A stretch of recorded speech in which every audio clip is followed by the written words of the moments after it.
इस घटना की हम भर्त्सना करते हैं और बांग्लादेश सरकार को इस बात की चेतावनी देता हूं। और इसीलिए हम कह रहे हैं, नोट करना ये चीजें होनी चाहिए और हमारा भी प्रयास होना चाहिए। जब बांग्लादेशी को यहां से निकालेंगे और रोहिंग्या को यहां से बाहर का रास्ता दिखाएंगे तो उनके समर्थन में मत आना। अगर बांग्लादेश पाकिस्तान नहीं बना होता, इस तरीके से हिंदू नहीं जलाया होता, और जलाता तो फिर उसकी क्या दुर्गति होती या वह भी जानता। देखो, बांग्लादेश में एक दलित नौजवान को कैसे जला दिया गया। आप लोग गाजा पट्टी में होने वाले किसी भी उस पर आंसू बहाते हैं, लेकिन आपकी जबान से एक शब्द नहीं निकल रहा है, क्योंकि एक दलित नौजवान मारा गया बांग्लादेश में, और उस नौजवान के मरने पर आपकी जबानें सिल चुकी हैं, क्योंकि आप उसको केवल वोट बैंक के रूप में इस्तेमाल करते हैं। ये भी तो राजनीति है। ये राजनीति नहीं है पांडे जी, ये राजनीति नहीं है, ये वो सच्चाई है जो आपकी तुष्टीकरण की नीति है, जिसके कारण बांग्लादेश बना है। अगर बांग्लादेश पाकिस्तान नहीं बना होता, इस तरीके से हिंदू नहीं जलाया होता, और जलाता तो फिर उसकी क्या दुर्गति होती या वह भी जानता। ये सुरक्षा की गारंटी,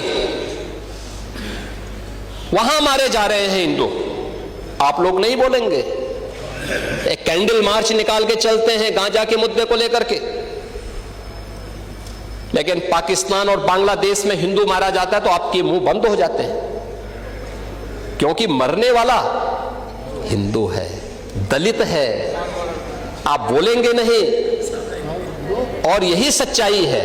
निंदा प्रस्ताव पारित होना चाहिए, और यह प्रस्ताव नेता विरोधी दल की तरफ से आना चाहिए कि इस घटना की हम भर्त्सना करते हैं और बांग्लादेश सरकार को इस बात की चेतावनी देता हूं। और इसीलिए हम कह रहे हैं, नोट करना ये चीजें होनी चाहिए और हमारा भी प्रयास होना चाहिए। जब बांग्लादेशी को यहां से निकालेंगे और रोहिंग्या को यहां से बाहर का रास्ता दिखाएंगे तो उनके समर्थन में मत आना, क्योंकि उनमें से बहुत सारे लोगों के वोट आपने बनवाए हैं, उनके बहुत सारे लोगों के लिए आधार भी बनवाने का पाप किया है आप लोगों ने। इसलिए इन चीजों को ध्यान में रखना और एक एक चीज की स्क्रीनिंग होगी, बहुत प्रभावी कार्रवाई करेंगे। हमारे ही देश में रह करके हमारे लोगों के खिलाफ अपराध, और वहां पे निर्दोष हिंदुओं पर अत्याचार करोगे, निर्दोष सिखों पे अत्याचार करोगे, ये स्वीकार्य नहीं हो सकता है। और यही आप करते हैं। आपके समय में थानों में भय पलता रहा, अपराधी और माफिया आपके खास रहे। ये बात आपकी सरकार के समय की कानून व्यवस्था से चरितार्थ होती रही है, लेकिन आज प्रदेश के अंदर कोई वो नहीं। देखो, बहुत स्थिति आपके समय में था कि यानी जाति के नाम पे बांटो, भाषा और क्षेत्र के नाम पे लड़ाओ, तुष्टीकरण को बढ़ाओ, अराजकता और वैमनस्यता पैदा करो, यही तो कर रहे थे। दंगे, जंगल राज, माफिया राज, वन डिस्ट्रिक्ट वन माफिया, गुंडा टैक्स, अवैध वसूली। अभी तो मैंने शुरुआत की, ये तो अभी शुरुआत है। सत्ता के संरक्षण में पैरेलल नहीं, 11 वर्ष नहीं, अभी तो आपको जो है 2047 तक इंतजार करना होगा। अभी 2000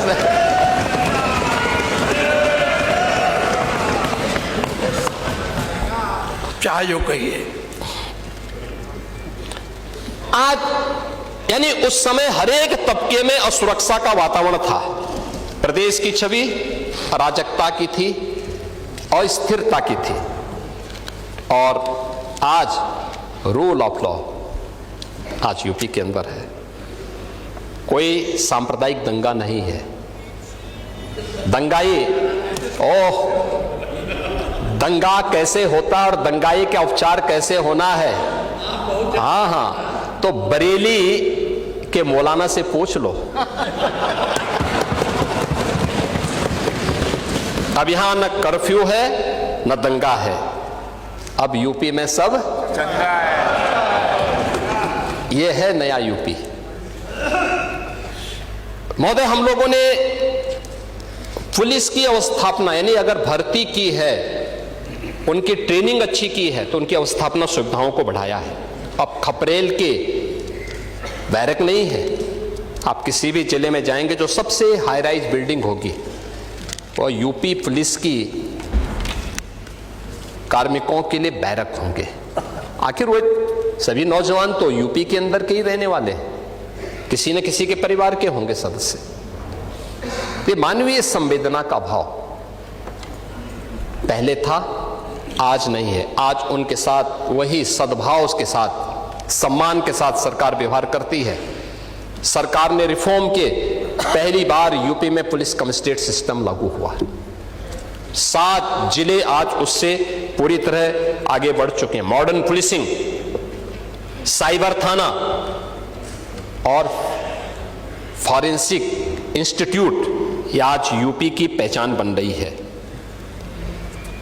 आज यूपी के अंदर एफएसएल लैब्स बढ़ रही हैं। 3 नए कानून लागू होने के बाद 7 वर्ष से ऊपर के प्रत्येक सजा में फॉरेंसिक एविडेंस आवश्यक है। आपका कार्यकाल होता तो आप कभी नहीं कर पाते। इसलिए नहीं कर पाते क्योंकि आपने ना फॉरेंसिक लैब बनाई, ना फॉरेंसिक इंस्टीट्यूट बनाए। ओह, अब 4-4 बार थे, नहीं कर पाए तो अब कभी नहीं मिलना है,